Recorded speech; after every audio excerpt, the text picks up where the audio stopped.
and we wanted to start a new segment on our show, and we're going to call it Off the Poll. Now, put your dollars to bills. Put your EBTs away. Warning, you are listening to points of views and opinions from two unprofessional individuals. So be prepared. We're just idiots.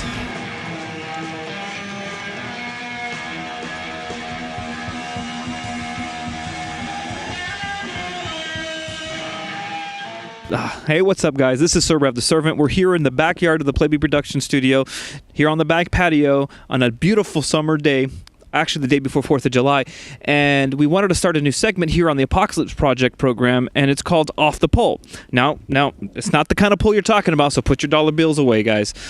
The poll that we're going to talk about is something that came across my attention today when I was watching the Ben Shapiro show, and it's about how only 47% of Americans are proud to be an American.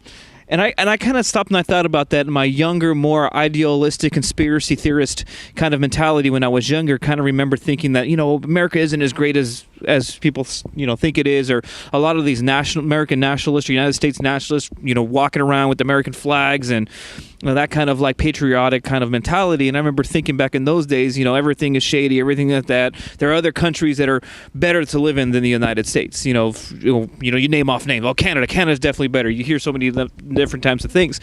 But then you look at our political climate in this current day, and I think that's reflective a lot on why so many Americans are not proud to be an American. So with saying all of those things, I wanted to pose a question then now to you, Play.b. Considering everything that we know, especially in the post-2016 election with Donald Trump as the president, and then we have a majority Republicans, in the House and the Congress and all those different types of things, do you fall in line? Let me ask you first. Are you proud to be an American? I would have to say yes. I'm very proud to be an American. I love this country. Granted, I was born here, ICE.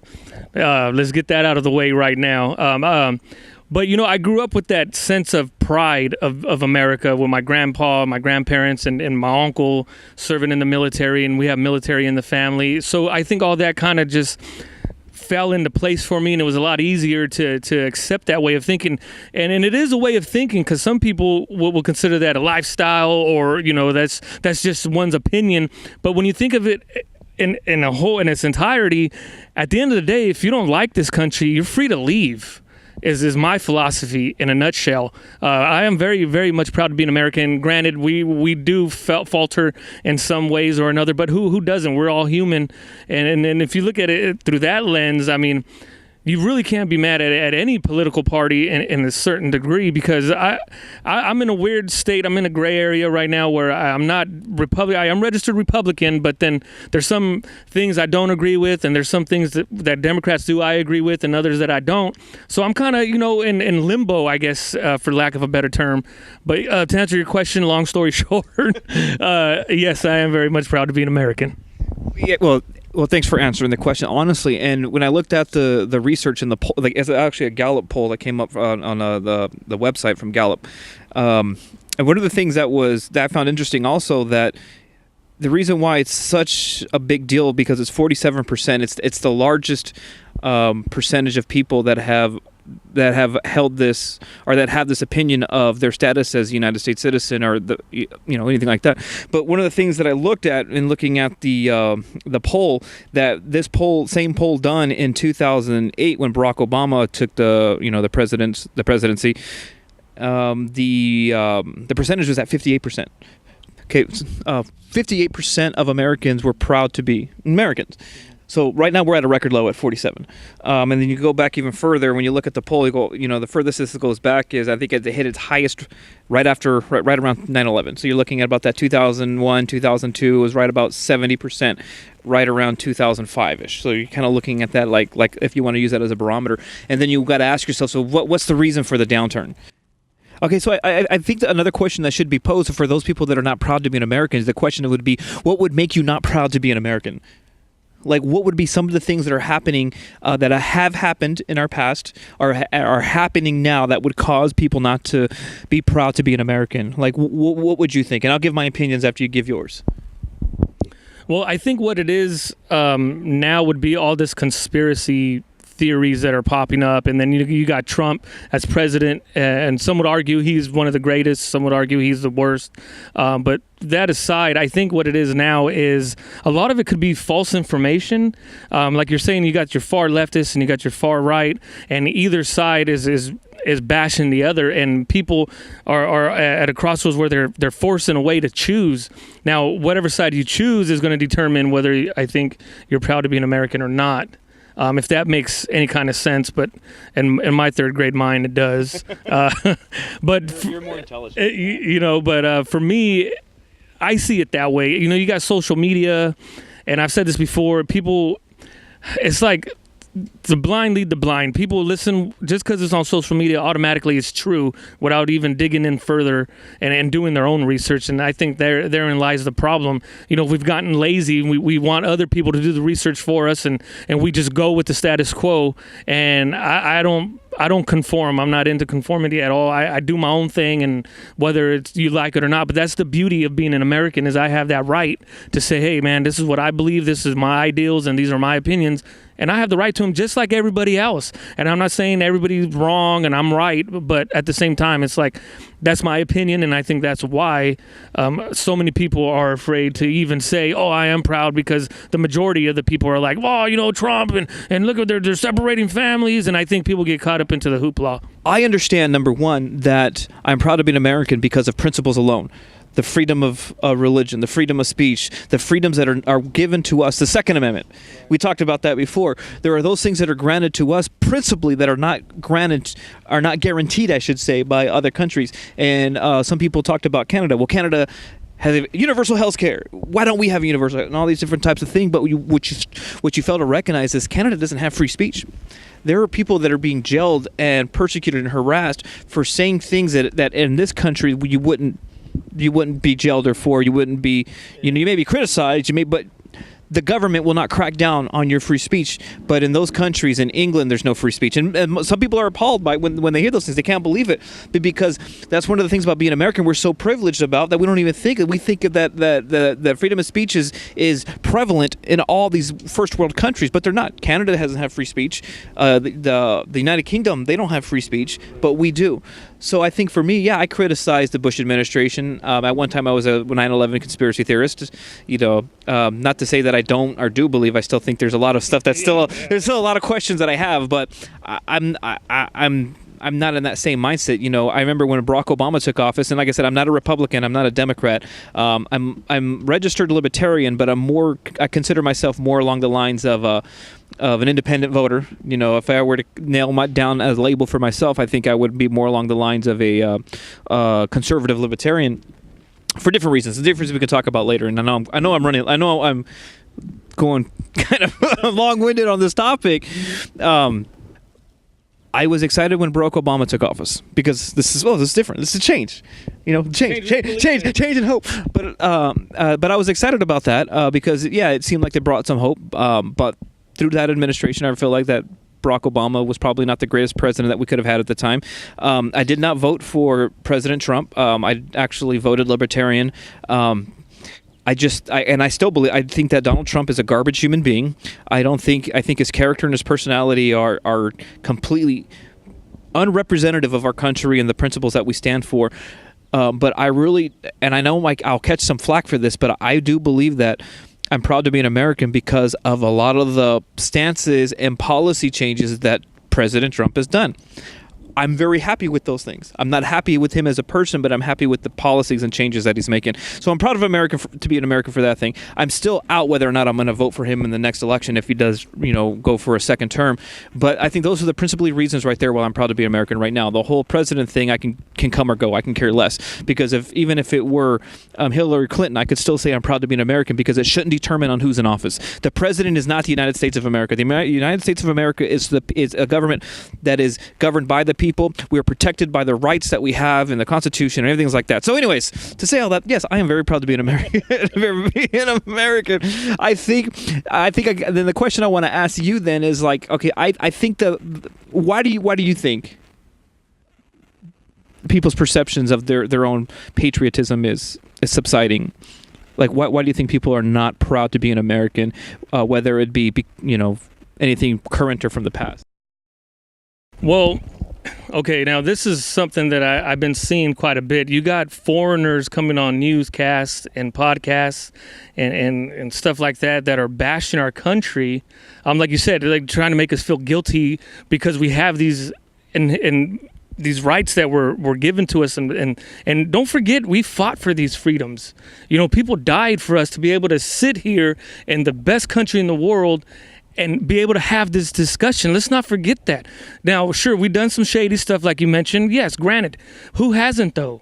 Well, I want to see any one of you guys out there that has the perfect record, that has never done anything wrong, you know what I mean? So, but you got people from other countries, England and Canada, that are probably jealous that we have these freedoms and rights. And what do? They come on and bash us. And then you have other people that take false information.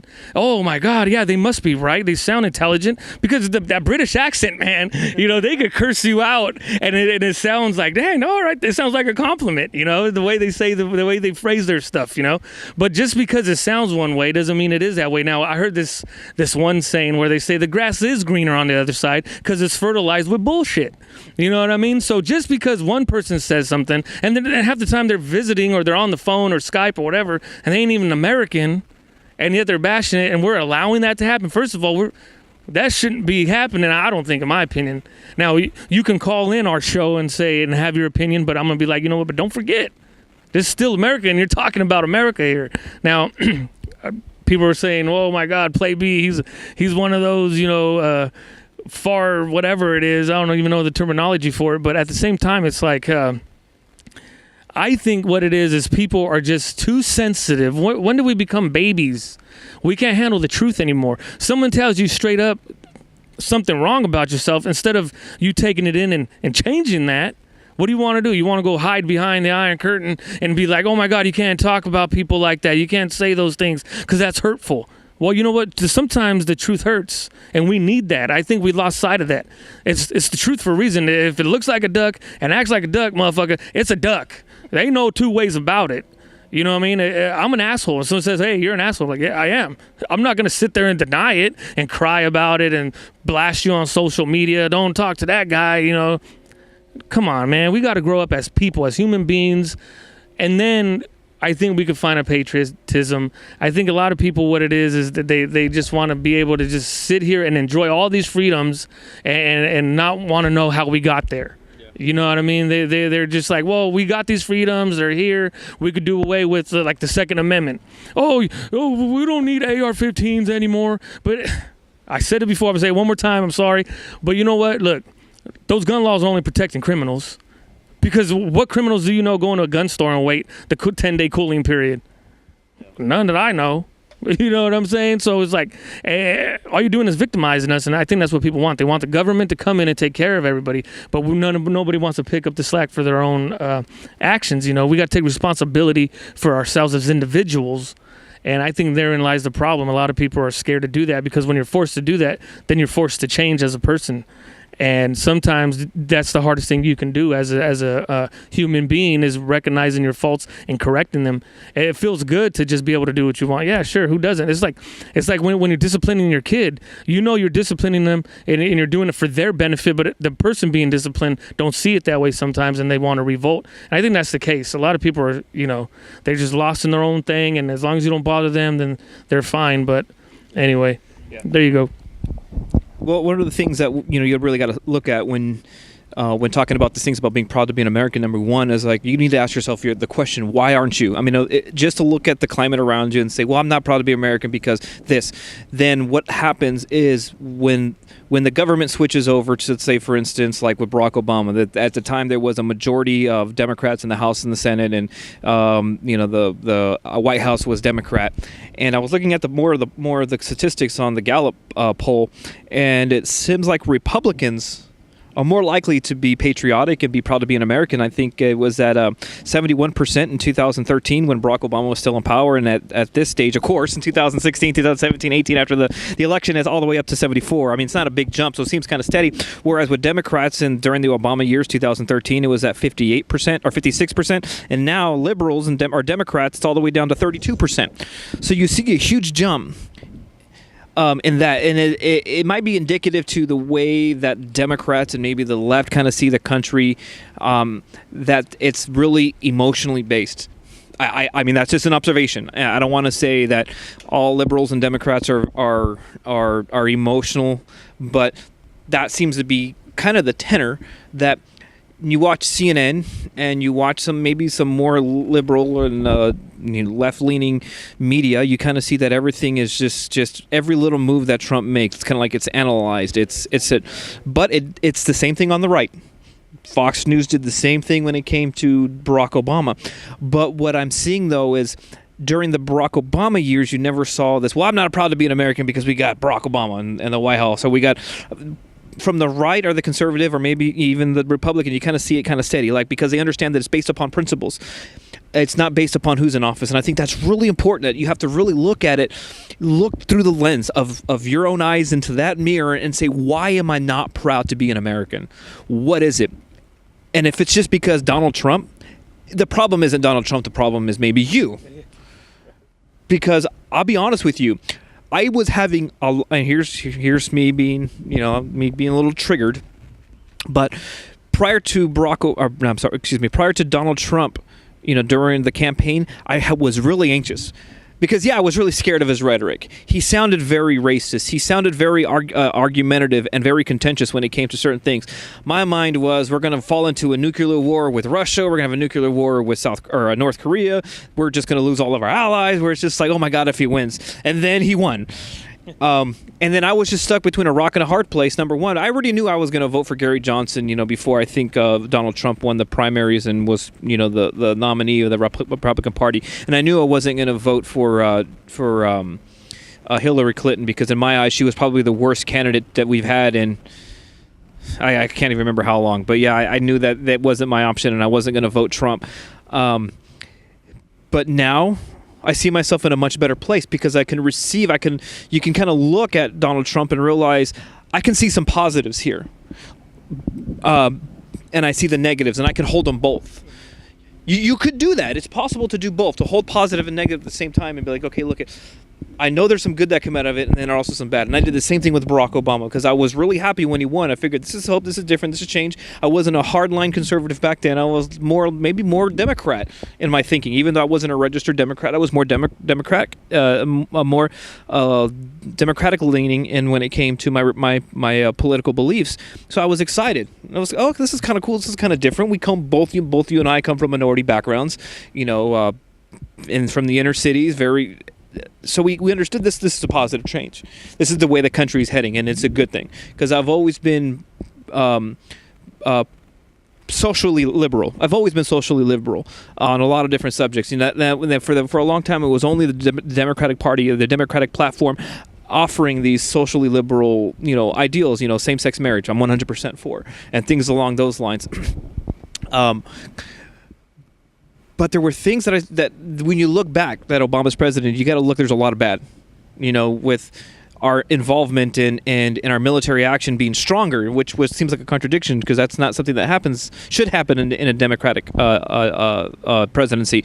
The Iran deal. When you really start understanding and breaking that apart, there's a lot of bad, terrible policies I started seeing in the Barack presidency. But there were some positive things, and some of the positive things, for one thing, was that he's a model American. I'll say that. He's a family man. He holds family traditions. He seems like he's a great husband and a great father and all those types of things. So as a person, I think he's a great person. As a president, I think probably he wasn't that great of a president. On the flip side, Donald Trump is a garbage human being, terrible character, but at the same time, he's making political moves and that are unprecedented. And I'm glad to call him my president because he's making changes. But I can be glad to call him my president because, number one, he is the president. But I'm also glad to call him president because he's actually making changes. He's actually doing things that other presidents were afraid to do. He's actually doing things. That matter, yeah, because it's like what was really done? What was really an achievement done by Barack Obama besides signing the NDAA again? So anyways, but if there's anything else you would like to add? But yeah, I felt the same way with Barack Obama. You know, he's a real smooth operator, man. He talks really, really good. He's really intellectual, and just the way he phrases and speaks. One thing I'll give him, man, he's a real good speaker. That's something Donald Trump kind of lacks in. But at the same time, it's easy to be president when you're doing what feels right, or you're doing what everybody wants you to do because it feels good. That's easy. Now, if we ran our households that way, we both know, and those of you that are parents know, that's sometimes not the best way to do things. Just because it feels good don't necessarily make it right. Sometimes you're going to have to do things that are not going to feel so great, but you're doing it because you're teaching your child or the nation or the country or whatever the case may be. And I think that's what separates, that's the hard line between Trump and Obama. Obama, yeah, of course you're going to like the guy. He's giving you what you want. Yep. Even though they weren't necessarily the right thing, right? Right? And that's under Reagan. That's actually not even an Obama funding. That's from the California Lifeline Fund. So that's not even an Obama thing. But you see how things get misconstrued that way. You know, and I know he was making a big push on, oh, look at unemployment rates are down. Well, did you know after a certain amount of time, you don't no longer count it? Like if you're on unemployment long enough, they no longer count you as being on unemployment. So if people were on it for so long, they started falling off the numbers. So it looked like unemployment rate was falling. You know what I'm saying? So you see how things like that could get misconstrued, and people don't do their own research, and that's why knowledge is power. People stay educated. You know, that's the way. If you really want to change the country, educate your mind first of all, and learn what you're talking about and what you're listening to or paying attention to and what you're ingesting, because some of it could not be right, some of it could be wrong, and half the time you never know. So what do? You see enough people saying the same thing and it becomes truth. You know what I mean? That's how lies become facts. And in case in point, you know, the government just changed the definition of an assault rifle because of that. People were calling one thing an assault rifle and it wasn't, but enough people said it, they actually changed the definition of that. So things like that, we got to educate ourselves, and I think that's what's going to make you dangerous and make you powerful is that education, that knowledge. Because if you don't have that, then you really don't got a dog in the fight. You really shouldn't be speaking on. You know, I see a lot of these people coming on shows like this, and they're speaking like they know what they're talking about, and half the time they're just regurgitating what they heard the last guy say, and it's kind of like, whoa, that's dangerous. Yeah, that's really important. I think that's important because of this reason. It's like I've been looking for the last couple years at a lot of different things, listening to a lot of different people, reading articles and everything along those lines, because I really never had a political base, and I really feel like I'm standing on a good foundation when it comes to some of my views. There's some things that haven't changed, but there are things that have changed, and I think that's important once you go through this, is you have to be able to put all your viewpoints, all your ideas, all your things through a certain type of analysis, and really ask yourself the questions: why do I believe what I believe? And go from there. We are just two individuals walking this path, and we try to be as nuanced as possible, try to be as fair and as balanced, not like Fox News. Fair and balanced. But we look at these things and we critique them from what they are, and we try to do that not to prove a point, not to argue a point of view, but really just to look at it. But I will say this: I am proud to be an American, and there is no reason why any other American should not be proud to be an American. And I'll say that hands down. Hey, thanks for listening to the show, or if you're watching the video, thanks for watching the video. This is something that we're starting. Like I said, we're not professionals. We're just two regular guys with these point of views and with these ideas, and we just hope that you would join us from this point out. Thanks for watching.